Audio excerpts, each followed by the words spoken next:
Hello YouTube, welcome back to the channel. On today's episode we're going to be looking at the brand new pocket knife, the Kizer Cat Shark. Just released here in the UK. I'm one of the first people in the country to receive it. We're going to be unboxing it, looking at the specifications, and I'm going to give you my opinion whether it's worth buying or not. I will also compare it to some of the existing pocket knives on the market, namely the Kizer WPK, which is similar in size and specifications. Stay tuned. This is the Kizer Cat Shark friction folder knife. It costs £80 here in the UK, and it's available from Haynes, which is a UK distributor of knives and outdoor gear. Links are in the description of the video.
It has a drop point blade which is 5.5 centimeters in length and a cutting edge of 4.8 centimeters.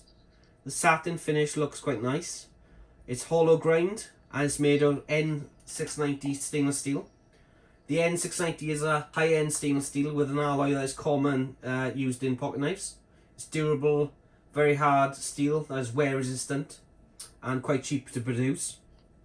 The grey handle has a G10 scale with orange steel pivot and a steel frame extended to accommodate a spanner. A stainless steel pocket clip is attached to the back of the knife, and there are many points to attach the lanyard. The knife can be opened one-handed and has an extended tang and detent bar to help keep the blade in place while in use.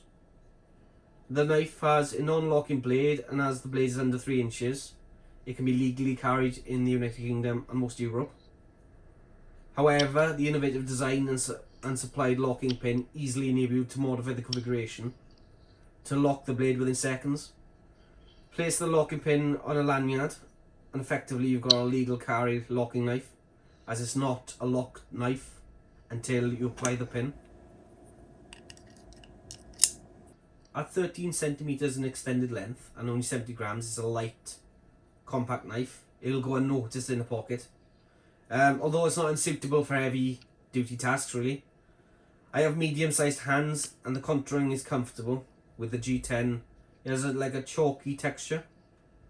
It's grippy even when your hands are wet or even if you're wearing gloves. But it is quite nice. The knife would be great for whittling, carving and that sort of thing. Anywhere where you need control of the blade. You can really choke up and you have a lot of control and you can apply a lot of torque to the edge of the blade. I'm really impressed with Kizer recently. They seem to be bringing a lot of new products to the market. Quite innovative. Really quite nice. They seem to be focusing now on the smaller markets like the UK, Europe and the markets where it's more restrictive. A lot of the traditional manufacturers, Benchmade, Spyderco, Zero Tolerances of the world seem to be focused on the American market, where obviously you can have any size blade you want pretty much, and it can be locking, so it makes it a lot easier and a lot more accessible. But it's nice that Kizer are giving us something, some hope. The Cat Shark is comparable to the WPK. The WPK is slightly more expensive, £120 compared to £80. Both can be opened one-handed.